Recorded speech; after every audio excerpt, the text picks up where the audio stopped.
베네딕투스. 나는 그 외침 소리에 기가 죽어 어쩔 줄 몰랐다. 마치 무슨 일이 생기면 어머니에게 매달리는 어린아이처럼 간절한 눈으로 베아트리체를 돌아다 보았다.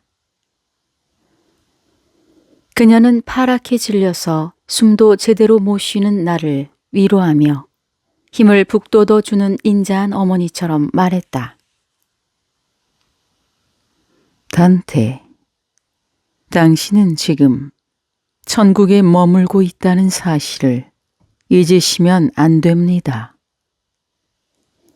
이곳에선 모든 것이 거룩하므로 지금 이 외침은 선의와 열의에서 나온 것입니다. 사랑이란 나눌수록 더 커지고 많아진다는 사실을 이미 잘 알고 계시겠지요. 베아트리체의 위로에 안도의 한숨을 내쉬었지만 나는 이 외침 소리에 얼마나 혼비백산했는지 모른다.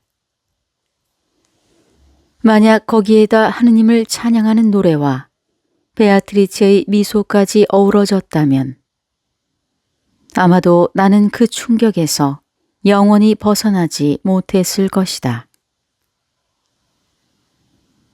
베아트리체의 설명이 이어졌다. 저 외침 소리를 통해 피에트로 다미아노가 기도하는 뜻을 알아들을 수만 있다면 당신이 죽기 전에 반드시 보게 될 하느님의 형벌을 미리 알 수 있을 텐데. 하늘의 정의로운 칼이 판정을 내리는 시기는 늦지도 이르지도 않으나 다만 이를 기다리는 자에게는 늦고 이를 두려워하는 자에게는 이르게 느껴질 뿐입니다. 그러니 이제 몸을 돌려 다른 영혼들을 보세요.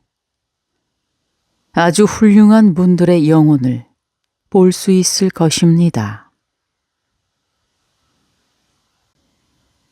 마음의 평화를 되찾은 나는 내 마음과 관계없이 그녀가 가리키는 대로 눈을 돌려 바라보았다. 아! 그때 내 눈에 들어온 것은 100여 개가 넘는 진주 모양의 둥근 빛들이 서로 빛을 보내며 황홀한 아름다움을 펼치고 있는 모습이었다. 도대체 저들이 누굴까? 나는 강한 호기심이 꿈틀거렸지만 간신히 억제하면서 입을 꾹 다물고 있었다.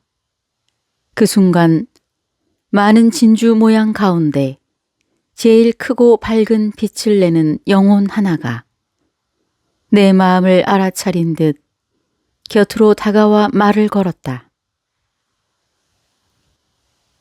자네가 만일 우리 속에 타오르고 있는 사랑을 볼 수만 있다면 망설임 없이 자네의 생각을 이야기했을 것이네. 그러나 자네가 생각을 끄집어내기까지는 시간이 걸릴 듯하니 내가 먼저 대답을 해주지.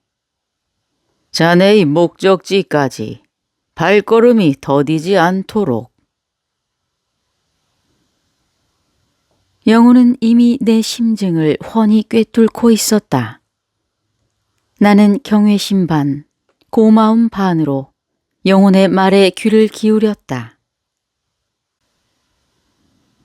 일찍이 카시노 산봉우리 꼭대기에는 아폴론의 신전이 있어서 무지 몽매한 이교도들이 그 산을 즐겨 오르내렸다네.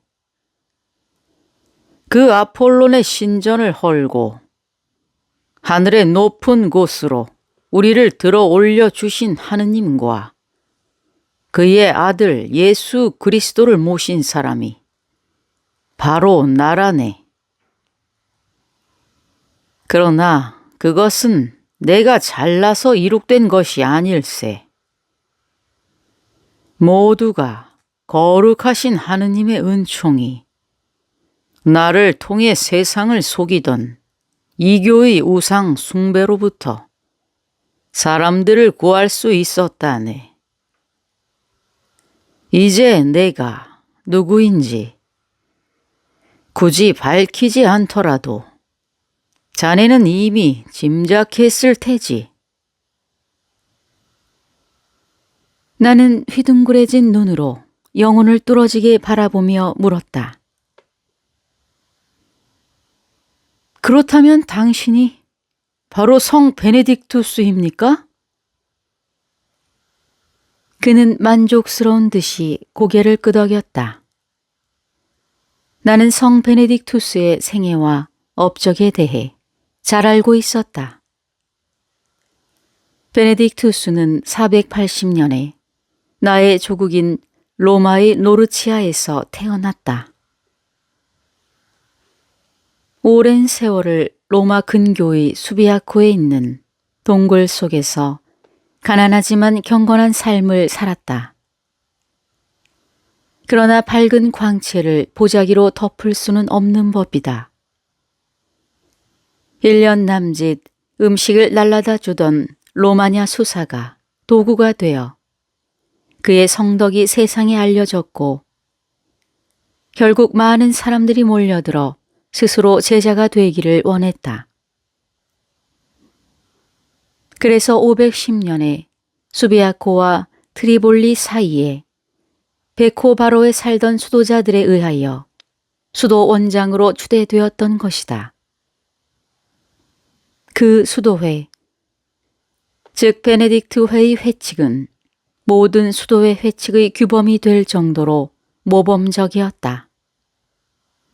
그러나 한때는 그것이 너무 엄격하다고 반발을 한 자가 술잔에 독약을 넣어 베네딕투스를 독살하려는 음모를 꾸미기도 했다. 그러나 그는 항상 하느님의 보호를 받고 있었다. 그레고리우스는 성 베네딕투스를 가리켜 성서에 나오는 예언자들과 비교되는 기적을 헤아릴 수도 없을 만큼 많이 행한 사람이라고 했다. 그렇지만 그를 시기하는 사람들 또한 끊이질 않았다. 피렌체의 한 심술궂은 사제는 그를 심하게 모함하여 예수님을 배반한 유다를 자처하는 업적을 쌓기까지 했다. 성 베네딕투스는 그동안의 원시적인 수도 방법에 혐오를 느끼고 523년에 몬테 카시노로 돌아가 아폴론의 신전을 헐고 그 자리에 서방에서 제일 큰 수도원을 건축했던 것이다. 또한 리베리우스가 감파냐에 수도원을 세울 때 또 그 후 수도회에 결정적인 영향을 준 수도회 회칙을 완성하였다. 그리고 547년 3월 21일에 하느님의 부르심을 받았다.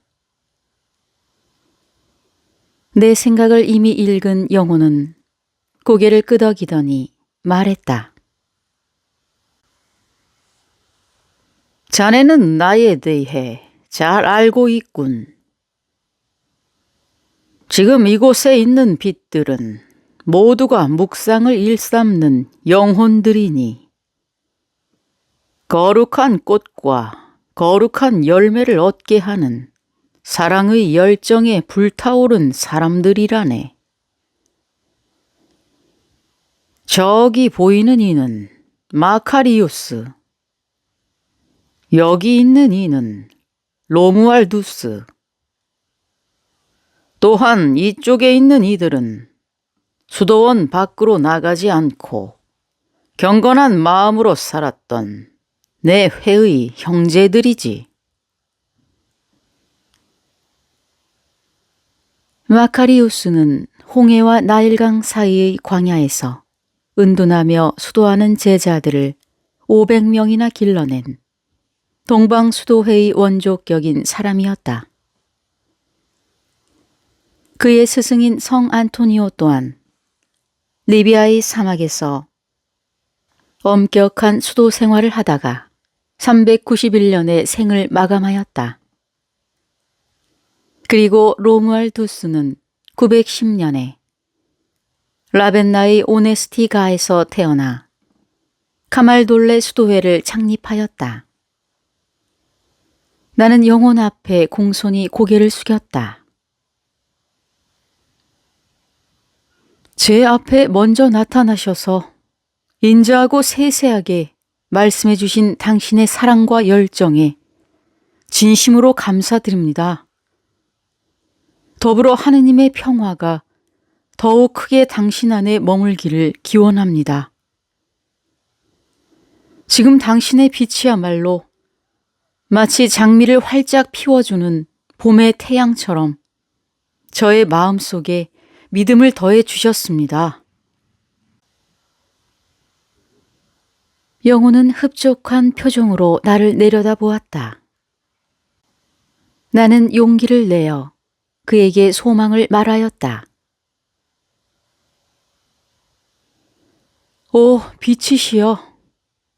땅에서 끌고 온 육체의 눈으로는 빛으로 쌓여있는 당신의 진정한 모습을 볼 수가 없습니다.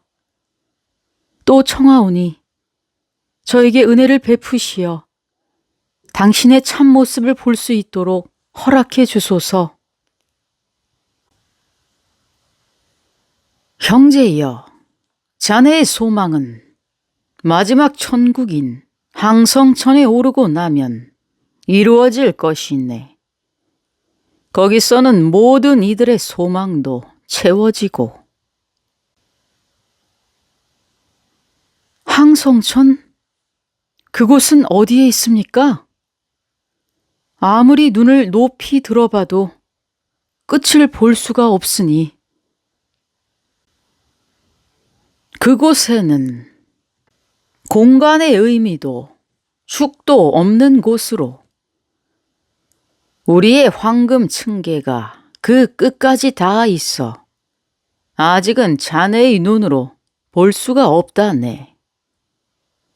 하지만 야곱이 살아있을 때 이미 꿈속에서 층계 끝이 뻗친 것과 그 층계에서 천사들이 오르내리고 있는 것을 보았지.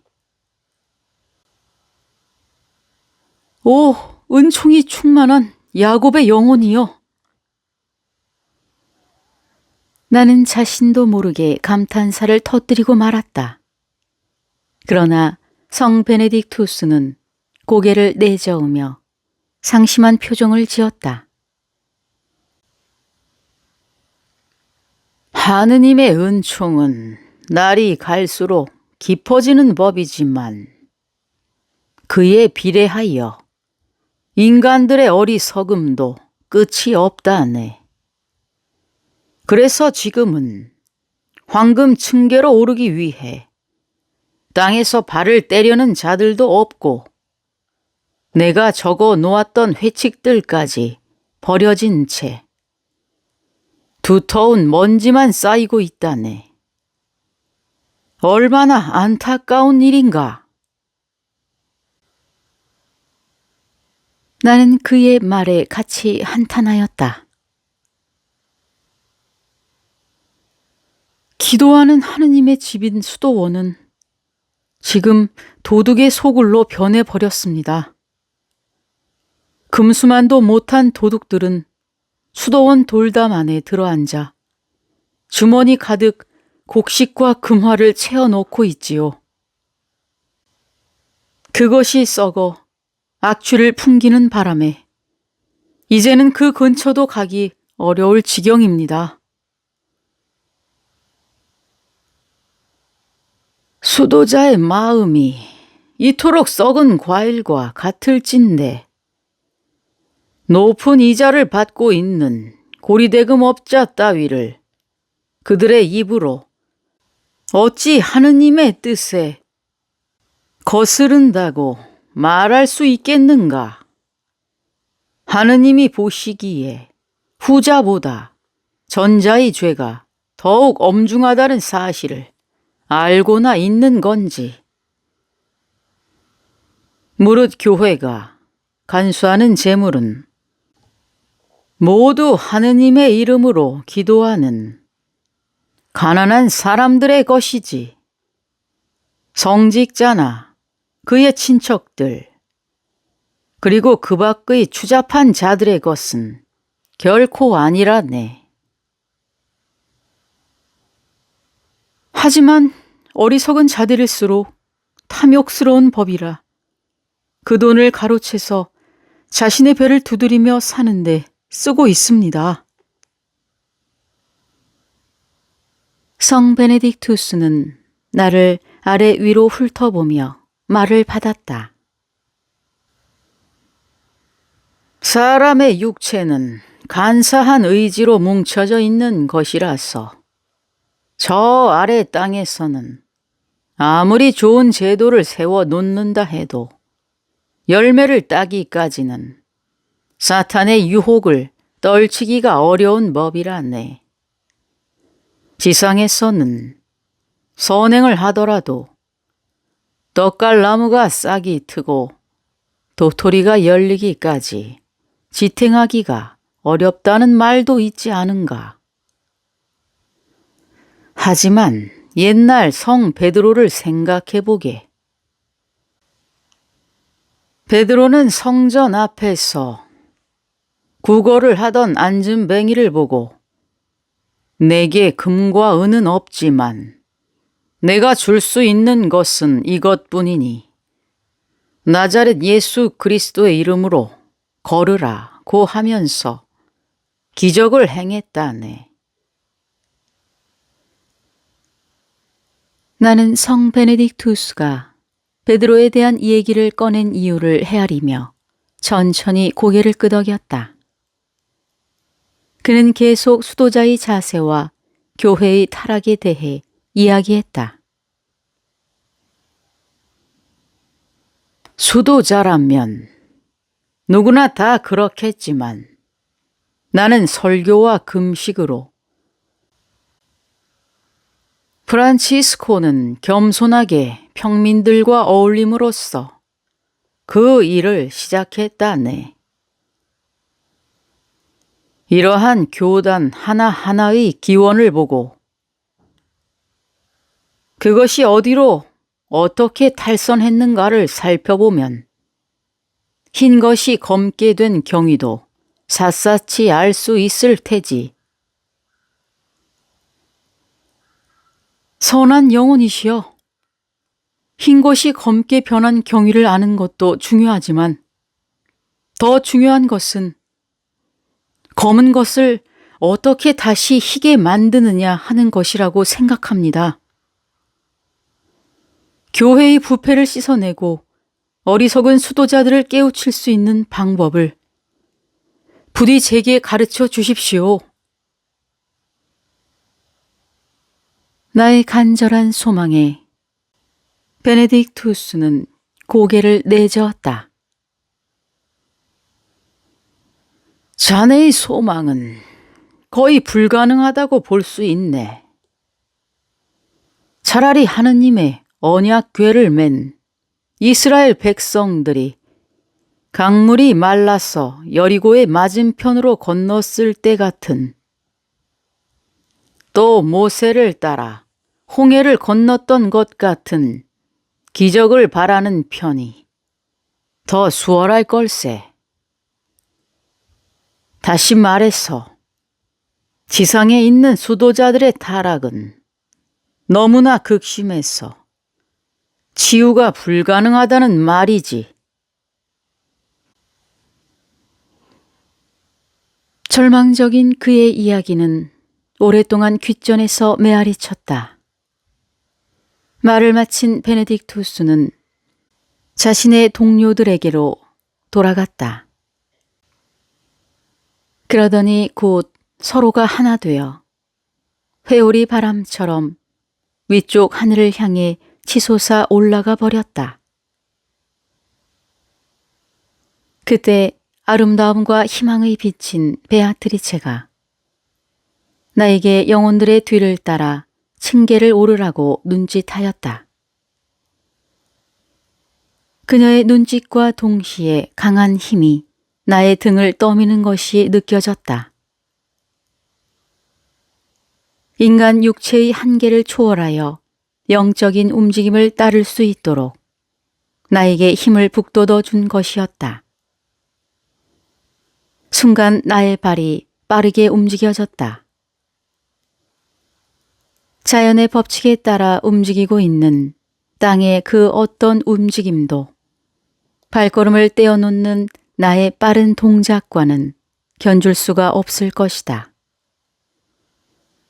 그것은 직접 체험한 신비요, 경이로움이었다.